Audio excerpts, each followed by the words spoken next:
আপোষহীনতার নাম হলো কারবালা। আমরা তো চারটার সাথে হাত মিলাই ফেলি।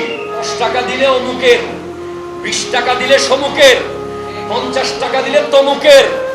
আমরা দুনিয়াতে নিজের ব্যক্তি স্বার্থের জন্য ঈমান আকীদার দিকে দেখি না, আমরা পাওয়ারের দিকে দেখি, ক্ষমতার দিকে দেখি।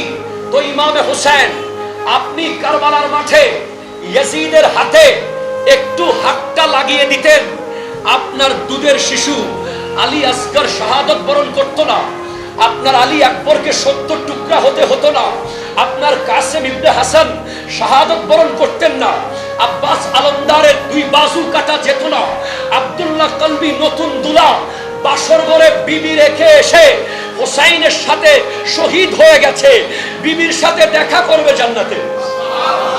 72 শাহাদাত হতো না, একটু কম্প্রোমাইজ করে ফেলতেন, একটু জি বাবা বলতেন, ঠিক আছে বলতেন, 80 বলে দিতেন। বলে না, এই হাত আমি একার হাত নয়, এটা হোসাইনের একার হাত নয় যে হোসাইন দিয়ে দেবে। এই হাতের উপরে আছে সিদ্দিক আকবরের সাদাকতের হাত, আছে ফারুক আজমের আদালতের হাত, আছে উসমান জুন্নুরাইনের সাখাওয়াতের হাত, আছে মাওলা আলীর বেলায়তের হাত, আছে রসুল আরবির রিসালতের হাত।